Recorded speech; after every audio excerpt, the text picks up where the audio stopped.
तो कारिया जी ने जैसे कहा कि इनका हड़ताल पे जाना गलत है, मैं उनसे सहमति दिखाता हूँ कि वकीलों को कम से कम कोर्ट के अंदर क्लाइंट का पक्ष रखने के लिए इस प्रकार की हड़ताल करना, जो भी 25 साल के पुराने मुकदमे हो।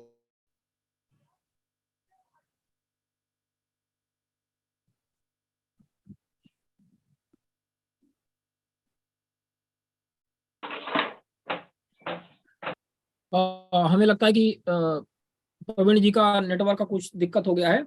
जब तक हमारे बीच में वापस जुड़ते हैं, राघवन जी हैं, एम राघवन जी हैं, एडवोकेट, हमें लगता है कि बंगलोर से हैं। एम राघवन जी, आपके क्या अपने अनुभव हैं, आपका इस विषय में क्या कहना है? आपकी आवाज नहीं आ रही है।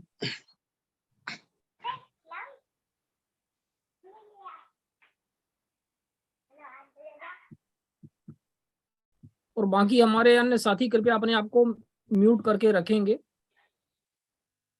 ताकि अननेसेसरी उनका जो वो है इसमें नॉइज ना आए। हमें लगता है एम राघवन जी का भी कुछ दिक्कत है। हेलो, मैं पटेल सर ने एक बार कही हाँ कि डिस्ट्रिक्ट कोर्ट ज्यादा पेंडेंसी है, तो मैं एक महत्वपूर्ण बात सर शायद इग्नोर कर गए कि डिस्ट्रिक्ट कोर्ट्स में अगर मैं मध्य प्रदेश की बात करूं तो मध्य प्रदेश में 60 हाई कोर्ट जजेस के पद हैं और 45-50 के आसपास इस समय पदस्थ हैं, और डिस्ट्रिक्ट कोर्ट्स में कम से कम 2000 पद भरे होंगे, लगभग 2000 से ऊपर 2500-3000 जजेस पोस्टेड होंगे। तो 3000 जजेस के बीच अगर 3 लाख मुकदमे हैं और अगर 40 लोगों के बीच 5 लाख मुकदमे हैं, तो मतलब कंपैरेटिवली अगर आप देखें कोर्ट वाइज अगर आप समझें, तो मेरा ये मानना है कि डिस्ट्रिक्ट कोर्ट्स में उतनी पेंडेंसी अब नहीं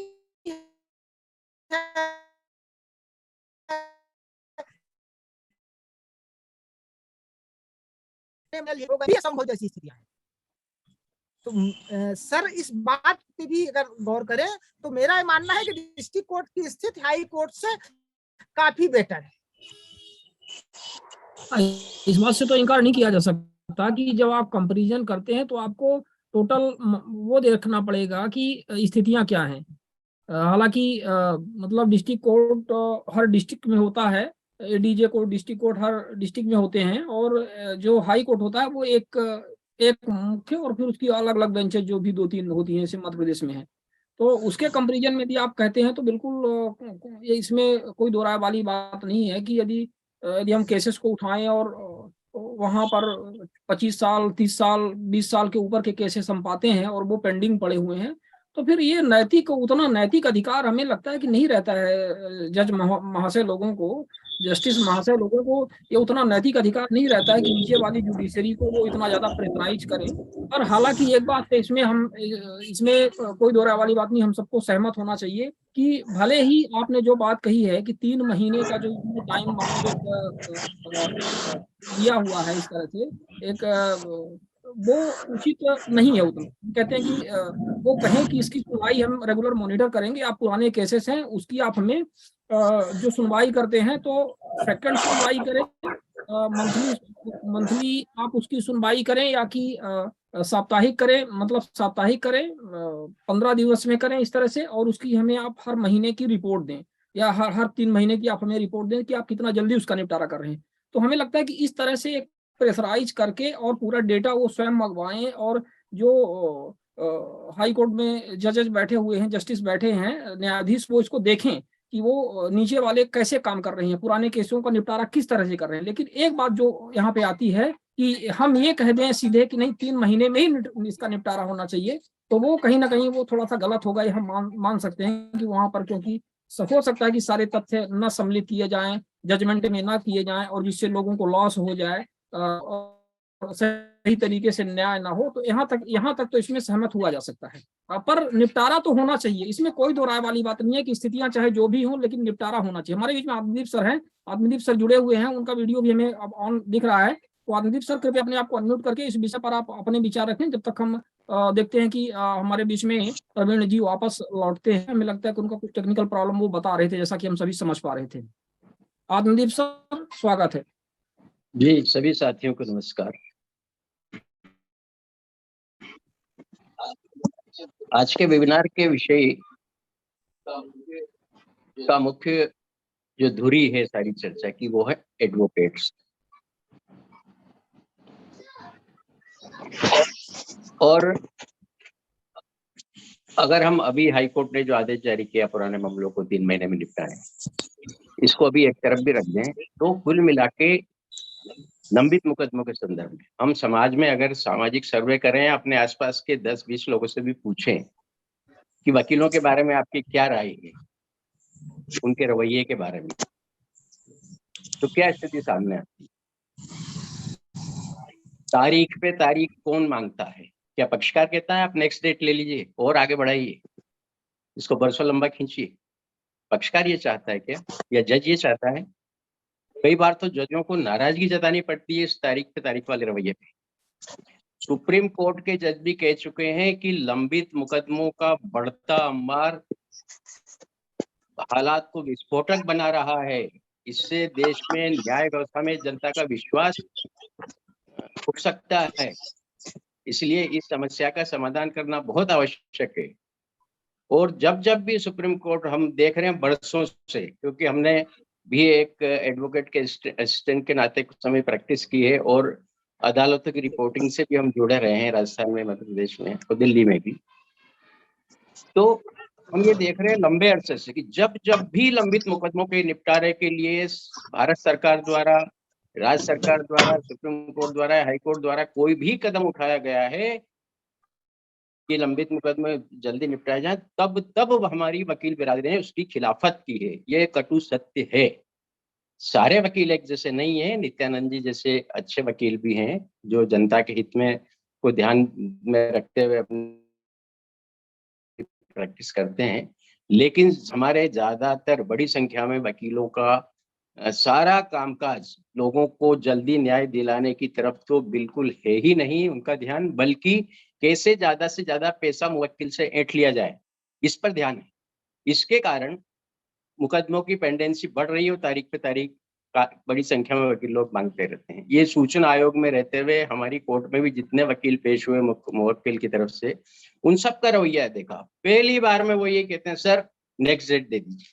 पहला लाइन उनकी होती, पैरवी करने की नहीं होती।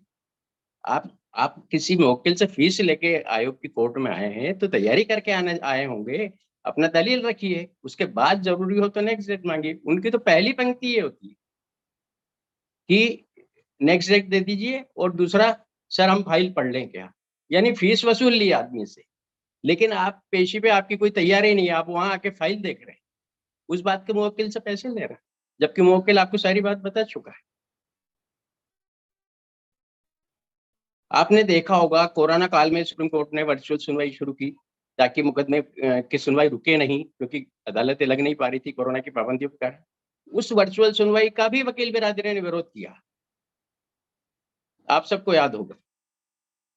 मध्य प्रदेश के कुछ साल पहले चीफ जस्टिस थे खानविलकर जी, जो अभी सुप्रीम कोर्ट के जज जी, उन्होंने भी ऐसा ही एक फैसला किया था कि पुराने मुकदमे एक निश्चित समय सीमा में निपटा दिए जाए।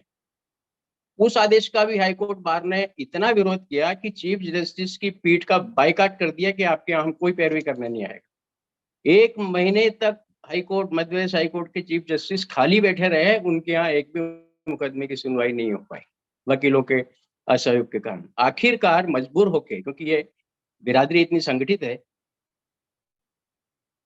खानविलकर जी को बार में जाके हाईकोर्ट बार से के सामने खेद व्यक्त करना पड़ा था और उस आदेश को ताक पे रखना पड़ा। कुछ कुछ वैसी स्थितियां निर्मित करने की अभी कोशिश की जा रही है। माननीय नित्यानंद जी ने जो कठिनाइयां, व्यवहारिक कठिनाइयां बताई, वो अपनी जगह ठीक हो सकती है, लेकिन मैं गुजरात लॉ कॉलेज के जो पूर्व प्रिंसिपल हैं माननीय अश्विन कारिया जी, उन्होंने कहा, उससे पूरी तरह सहमत हूँ। किसी भी कामकाज में दिक्कत आ रही तो मतलब आप काम बंद कर देंगे।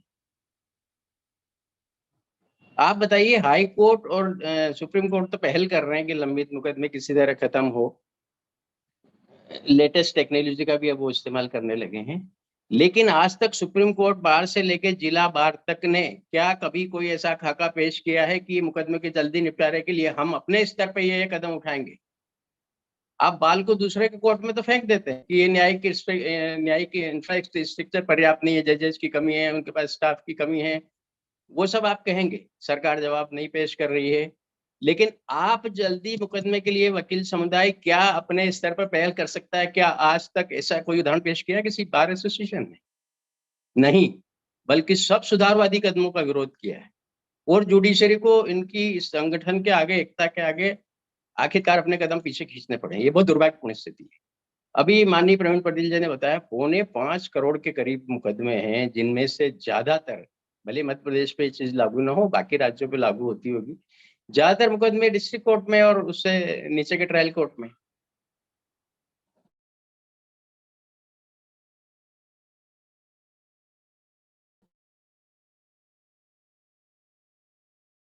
तो अगर पुराने मुकदमे, तो क्या जज भी मनमाना फैसला कर देगा बिना सारे केस को समझे बिना?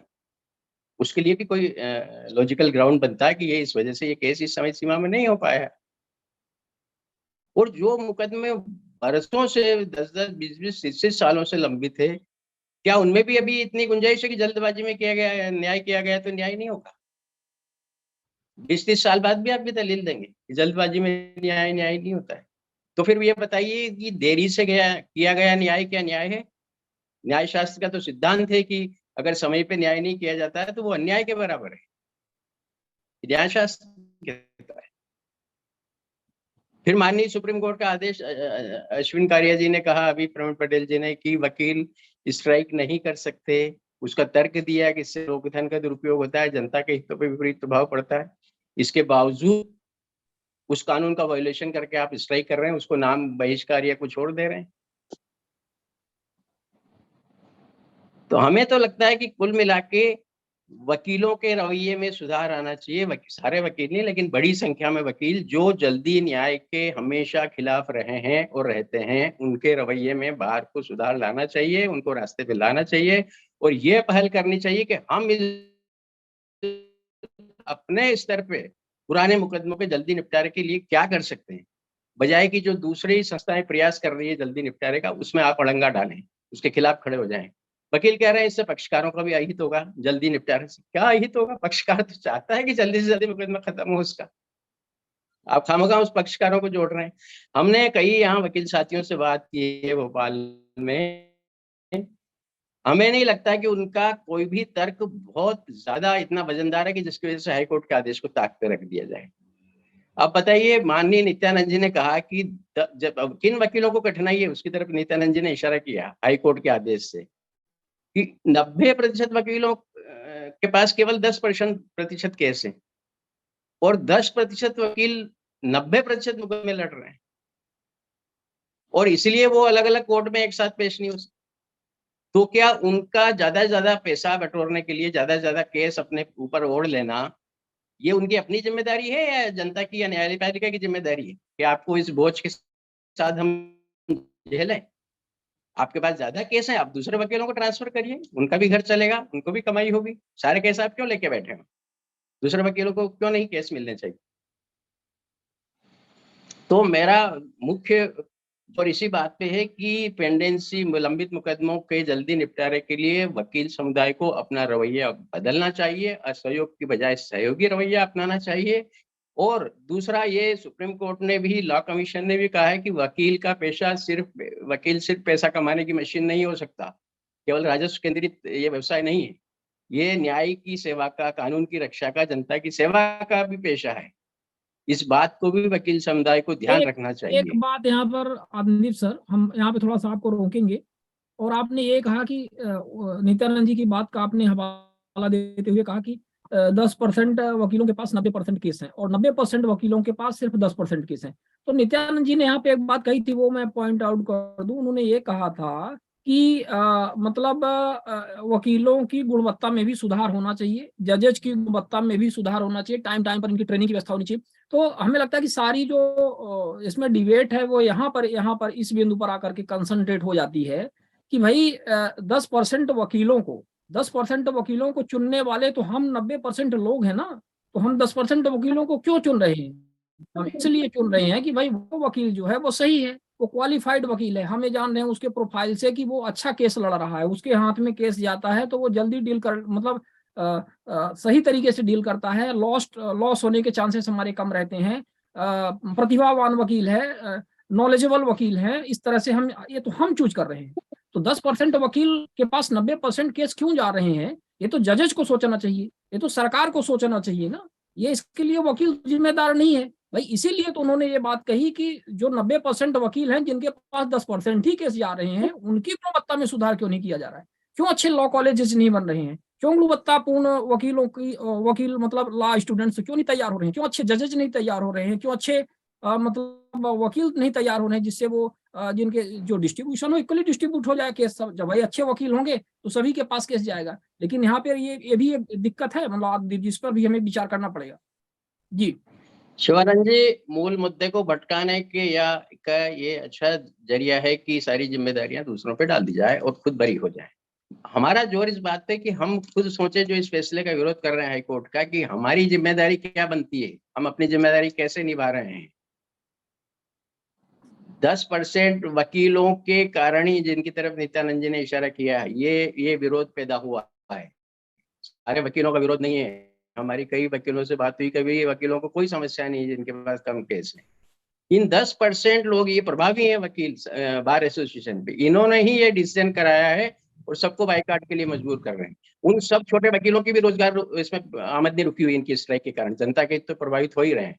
और न्यायालयों में फिर लंबित मुकदमों का अंबार बढ़ाने वाला रोल ये वकील समुदाय इस हड़ताल के विरोध, इसका हाईकोर्ट के आदेश का विरोध करके फिर उस लंबित मुकदमों, जिस समस्या के इलाज के लिए कोई दवा दी गई है, उस दवा को रिएक्शन करने वाली दवा के रूप में बदलने का काम किया जा रहा है इस हड़ताल के सही है। माध्यम। ये हमारा कहना है।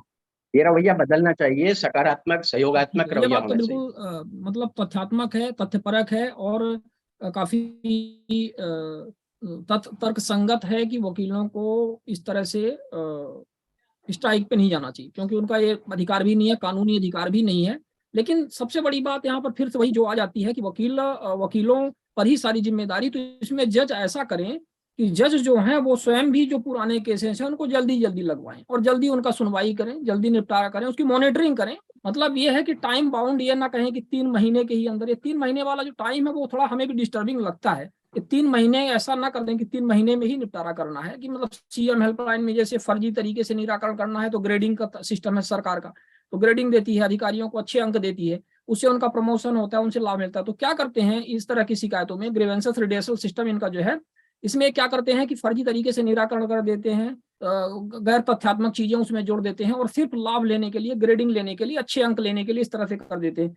तो जुडिशरी में अच्छे अंक का जो सिस्टम है वो किसी दूसरे तरीके से होना चाहिए, ऐसे ना होना चाहिए कि एक ऐसा प्रेशर क्रिएट किया जाए जिससे कहीं ना कहीं जो जस्टिस है वो लॉस्ट हो जाए और उसमें थोड़ा सा कहीं दिक्कत हो जाए। पर इस बात से हम सहमत हैं कि इनको स्ट्राइक में नहीं जाना चाहिए, इनमें दूसरा तरीका ढूंढना चाहिए। और दूसरी बात ये भी है वकील साहब भाइयों को, हमें ये भी देखना पड़ेगा कि जो आपने बात कही है कि भाई आप स्ट्राइक करने के लिए तो चले जाते हैं, आप इनके कोर्ट के जो चीफ जस्टिस के निर्णय होते हैं उनके विरुद्ध तो आप खड़े हो जाते हैं, लेकिन कभी भी आप ऐसे नहीं खड़े होते कि मामलों का निपटारा इतने समय से आप, जैसे नित्यानंद जी ने कहा, हमारे दूसरे वकील साथी भी ये सोचेंगे, कह रही होंगे, मन में उनके बातें होंगी कि भाई पुराने जो मामले हैं, पुराने मामले हमारे नहीं लग पाते, हमें दिक्कत है। तो भाई आपका बार काउंसिल और आप स्वयं इस बात को लेकर के स्ट्राइक में जाइए ना, इसका विरोध करिए, इसका लिखित लेख करिए और बोलिए कि भाई कोर्ट ये पुराने मामलों को जल्दी जल्दी क्यों नहीं लगाती है, क्यों इनकी जल्दी सुनवाई नहीं करती है, क्या आखिर वजह है। तो इस बात को भी लेकर के हमें, मतलब वकील साथियों को थोड़ा सा एक तरह से पब्लिक ओरिएंटेड हो करके और थोड़ा सा बेहतर और संवेदनशील हो करके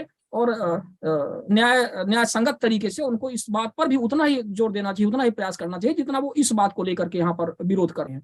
अब हम आएंगे सर। शिवानंद जी, ये लंबित मुकदमों की समस्या इतनी गंभीर है जो विस्फोटक रूप ले चुकी है, इसके निवारण के लिए समयबद्ध गाइडलाइन जारी करना न्यायपालिका द्वारा बहुत आवश्यक है, इसके बिना ये नहीं हो सकेगा।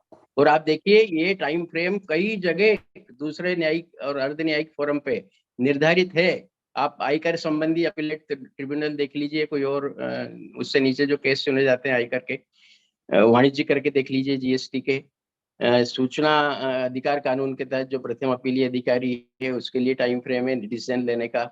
ऐसे कई जगह है आपकी जनता की शिकायतें आप करते हैं, लोक सेवा केंद्रों में कोई सेवा लेते हैं, उसके लिए टाइम फ्रेम निर्धारित है। लेकिन न्यायिक और अर्ध न्यायिक कई ऐसे फोरम है जहां आपकी शिकायत के या मुकदमे के या अपील के निराकरण की समय सीमा तय है, और उसमें वो सब काम होता है। 3 महीने का समय कोई कम नहीं होता 10-20 साल पुराने केस को सोल्व करने के लिए। उसमें बहुत तर्क वितर्क, हजारों सैकड़ों पेशियां अभी तक हो चुकी होंगी, सब कुछ सामने आ चुका होगा। आपको फाइनल आदेश पारित करना है।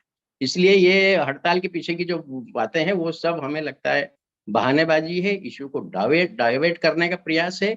और ज्यादातर वकीलों को भी समस्या नहीं है, चंद बड़े वकील ये सबको घुमा रहे हैं, नचा रहे हैं। आप देखिए क्या जो हड़ताल के अगुवा हैं उनमें इतनी इंसानियत है, अपने पेशे के की नैतिकता का इतना एहसास है कि उनकी हड़ताल के कारण, जैसे भोपाल में 5 दिन से स्ट्राइक चल रही है, 70 अदालतों में काम बंद है, जिला न्यायपालिका के अधीन 70 अदालतें, सैकड़ों लोगों की जमानत नहीं हो रही, जमानत की अर्जी नहीं लग पा रही, वो बेचारे बंद हैं जेल में। कई लोगों की रिमांड 3 दिन का दिया था, 2 दिन का दिया था रिमांड न्यायालय ने, वो खत्म हो चुका है, उसके बाद भी उनको पुलिस कस्टडी में रहना पड़ रहा है या जुडिशियल हिरासत में रहना पड़ रहा है क्योंकि अर्जी नहीं लग पा रही। ये उन्होंने तो ये कोई आदेश पारित नहीं किया है कि आप जल्दी निपटाएं, लेकिन ऐसे बहुत सारे निरपराध लोग इस हड़ताल की सजा भुगत रहे हैं। सर अब आगे हम आ जाएं, प्रवीण जी हैं, हमें लगता है प्रवीण, हाँ हम सुनेंगे आपको। नरेश कुमार जी थोड़ा सा हमारे जो एक्सपर्ट हैं वो अपनी बात रख लें। प्रवीण जी कुछ दिक्कत हो गई थी, आप नेटवर्क की प्रॉब्लम बता रहे थे। नेटवर्क की प्रॉब्लम नहीं थी, इलेक्ट्रिसिटी का शटडाउन सडन सुबह से हो रहा था। इन्वर्टर है जो 4 घंटा चलता है, हमारा घर पूरा लाइट पंखा सब, उसको भी डैमेज कर दिया। Anyway now the electricity has come, so will again, जहां से मैंने आगे किया कि मैं नित्यानंद जी की बात से सहमत नहीं हूं, वहीं से आगे